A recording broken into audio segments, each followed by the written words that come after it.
जय श्री राम मेरे प्यारे बहन भाइयों, मैं आ गई सुंदरकांड लेके भाग 6। शनिवार को सुंदरकांड पढ़ने से हनुमान जी की कृपा बनी रहती है, साथ ही में शनि दोष समाप्त होता है। पौराणिक मान्यता के अनुसार शनिदेव हनुमान जी से डरते हैं। शनिदेव की दशा के प्रभाव को कम करने के लिए सुंदरकांड का पाठ करना चाहिए। हिंदू धर्म की प्रसिद्ध मान्यताओं के अनुसार सुंदरकांड का पाठ करने वाले भक्तों की मनोकामना पूरी करते हैं। सुंदरकांड गोस्वामी तुलसीदास द्वारा लिखी गई रामचरितमानस के 7 अध्यायों में से 5वां अध्याय है। आप चौपाइयों की तरफ। मेरा एका राम चरण रते निपुण विवेका सब न बोले सुनाए सी सपना सीत ही से करहित अपना। उनमें एक त्रिजटा नाम की राक्षसी थी। उसकी श्री रामचंद्र जी के चरणों में प्रीत थी, यानी कि श्री रामचंद्र जी की वो भक्त थी और वह विवेक यानी कि ज्ञान में निपुण थी। उसने सबों को बुलाकर अपना स्वप्न सुनाया और कहा, सीता जी की सेवा करके अपना कल्याण कर लो।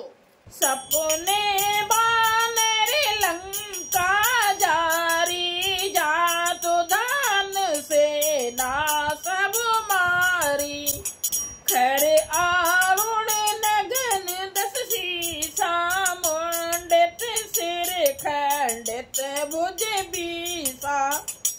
स्वप्न में मैंने देखा कि एक बंदर ने लंका जला दी और राक्षसों की सारी सेना मार डाली गई। रावण नंगा है और गधे पर सवार है, उसके सिर मुड़े हुए हैं, 20 भुजाएं कटी हुई हैं। विदेशों दक्षिण दिश जाई लंका मनहु विभीषण पाई नगर फिरी रघुवीर दोहाई तब प्रभु सीता बोल पठाई। इस प्रकार से वह दक्षिण यमपुरी की दिशा को जा रहा है और मानो लंका विभीषण ने पाई है। नगर में श्री रामचंद्र जी की दुहाई फिर गई। अब प्रभु ने सीता जी को बुला भेजा। सपना में कहूँ पुकारी हो सत्य गए दिनचारी तासु बचन सुनते सब डरी जनक सुता के चरणन परी। मैं पुकार कर निश्चय के साथ कहती हूँ कि यह स्वप्न 4 कुछ ही दिनों बाद सत्य होकर रहेगा। उसके वचन सुनकर वे सब राक्षसियां डर गईं और जानकी जी के चरणों पर गिर पड़ी। जह तह गई सकल तब सीता करे मन सोच आस दिवस बीते मोहे मारहि निश्चर पोच। तब इसके बाद वे सब जहां तहां चली गईं। सीता जी मन में सोच करने लगी कि 1 महीना बीत जाने पर नीच राक्षस रावण मुझे मारेगा। जटासन बोली कर जोरी मातु विपत संगिन ते मोरी तजो देह करु बेग उपाई दुसे बिरहु अब नहीं सही जाई। सीता जी हाथ जोड़कर त्रिजटा से बोली, हे माता, तू मेरी विपत्ति की संगनी है, जल्दी कोई ऐसा उपाय कर जिससे मैं शरीर छोड़ सकूं। विरह असह्य हो चला है, अब यह सहा नहीं जाता। सीता जी दुखी हो रही हैं। आने काटे रचो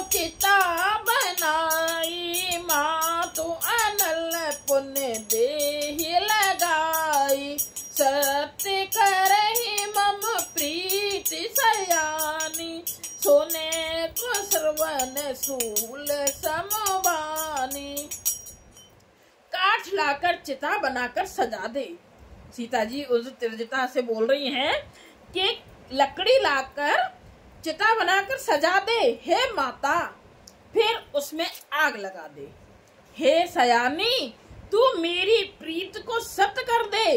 रावण की शूल के समान दुख देने वाली वाणी कानों से कौन सुने। सुनते बचन पद गई समझाए से, प्रभु प्रताप बल सुजस सुनाए से। निसन अनल मिले सुने सुकुमारी, अस कही सो निज भवन सिधारी।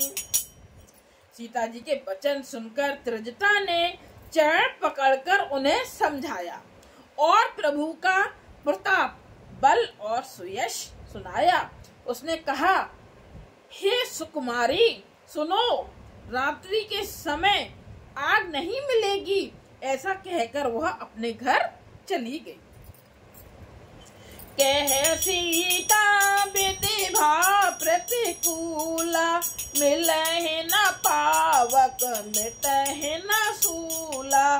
देखते प्रगट गगन अंगारा, अवन न आवत एक तारा। सीता जी मन ही मन कहने लगी, क्या करूं, विधाता ही विपरीत हो गया। मतलब भगवान ही उल्टे हो गए, मेरे विपरीत हो गए। ना आग मिलेगी और ना पीड़ा मिटेगी। आकाश में अंगारे प्रकट दिखाई दे रहे हैं, पर पृथ्वी पर एक भी तारा नहीं आता। तारों को अंगारे बोल रही हैं सीता जी कि इतने अंगारे दिखाई दे रहे हैं, पर एक भी तारा जमीन पर नहीं आता। पावक में शशि स्त्रवत न आगी, मानो मोहे जाने हत भागी। सुनहि बिने मम बिटप अशोका, सत्य नाम करु हरु मम शोका। चंद्रमा अग्नि में है, किंतु वह भी मानो मुझे हतभागिनी जानकर आग नहीं बरसाता है। हे अशोक वृक्ष, मेरी विनती सुन, मेरा शोक हर ले और अपना अशोक के नाम सत्य कर दे। नूतन किस ले अनल समाना, देहि अग्नि जन करहि निदाना।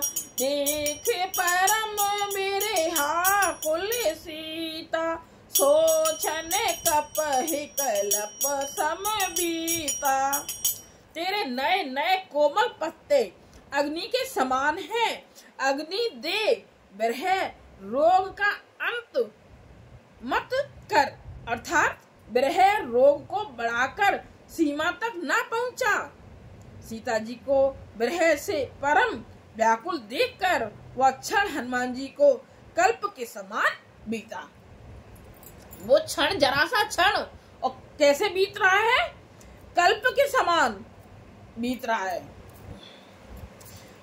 सोट था, कपि करे हृदय विचार दीन, मुद्र का डार तब जन अशोक अंगार दीन। हर्ष उठ करे गयो। तब हनुमान जी ने हृदय में विचार कर सीता जी के सामने अंगूठी डाल दी, मानो अशोक ने अंगारा दे दिया। सीता जी को ऐसा लगा कि अशोक से बिंदी अभी कर रही थी ना, कि अशोक ने मुझे अंगारा यानी कि आग मुझे दे दी। ये समझकर सीता जी ने हर्षित होकर उठाकर उसे हाथ में ले लिया। इतनी खुश हो गई और उसे उठा के वो हाथ में ले लिया। ये हुआ हमारा 6वां भाग। जय सिया राम। लाइक कीजिएगा, कमेंट्स कीजिएगा और शेयर कीजिएगा। श्री रामचंद्र जी आप सब पर बहुत ज्यादा कृपा करें। जो कथा को सुनता है, सुनाता है, श्री रामचंद्र जी उन पर बहुत कृपा करते हैं। जय सिया राम।